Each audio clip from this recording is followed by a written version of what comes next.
Thank you, Tom. Okay, so really today's topic is a continuation of what I started a couple of speeches ago. And it's disability can create possibility. Now, specifically today I'm going to talk about emotional disability. And before I dive into it, I want to just do a quick recap. The first time that I spoke, I was talking about physical disability, using my father as an example. He was a war veteran, physically disabled. For him, walking, climbing, anything physical was a major operation. In fact, he'd drag his body. It was like as if he was dragging another body. And it was like watching a ballerina on a tightrope where she has to figure out every step that she takes. A couple of weeks later, I did a speech regarding mental disability. Now, mental disability is a little more complex because you can't quite see it. It's not as physical. It's not physical, and therefore, it's a little under the radar. So in my own experience, I was the guinea pig. I don't really have too many recollections of school, but I do have recollections of learning disabilities.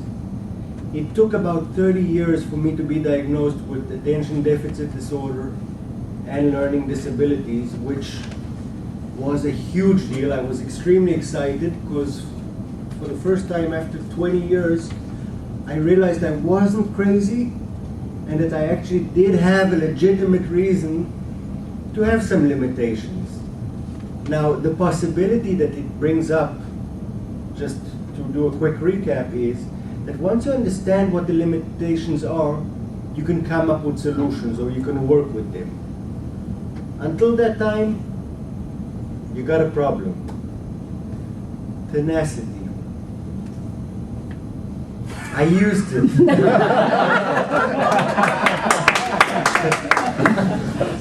I skipped a little part which I think is important. Today is Yom Kippur, this evening. And Yom Kippur is a day for self-observation where one does do an inventory, see where you're at, how you are with yourself, etc. And it fits in perfectly with what I'm talking about.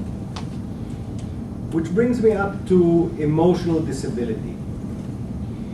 This is the trickiest one of them all because you can't really see it, you can't really put your hand on it, and yet I believe that each and every one of us has it in some form or another. I want to give you an analogy of emotions. Emotions are like messengers. And as messengers, basically, what is their role? They go out to the front line, the front line being your physical body and your mental body, your thoughts, your ideas, and they bring back the information to you to inform you of your well-being. Now, unfortunately, historically, we've been very fast to kill the messenger. And what do I mean by killing the messenger? It's a big statement, but go back to your childhood a minute. Did you have incidents where you were told that certain feelings were unacceptable? For example, why are you angry? You shouldn't be angry. If you want a reason to be angry, I'll give you one. Thanks. No, I don't want any reasons. But what happens is that we end up shutting down. And as we shut down, there are certain feelings that we associate as unacceptable. Now, okay, unacceptable, what's the big deal? The big deal is that basically it's like putting a piece of plywood on a landmine and then standing on it. Because it will explode at some point, the only question is when. Now, okay, explode, so what's the big deal? I mean, all it is emotions, but these emotions, these little messengers, impact our life immensely. There is not a single decision that we take that does not involve our emotions, either consciously or subconsciously. But they're there all the time. And when we try to hold them down or to suppress them, they build up. It's like a pressure cooker. Once it explodes, then people get physical ailments, their heart fails, they may get cancer. There are many different forms of it. Alternatively, they have mental problems, like major mental problems, and which could end up being Parkinson's and Alzheimer, for example. So I encourage people to look at the possibility of actually introducing emotional education.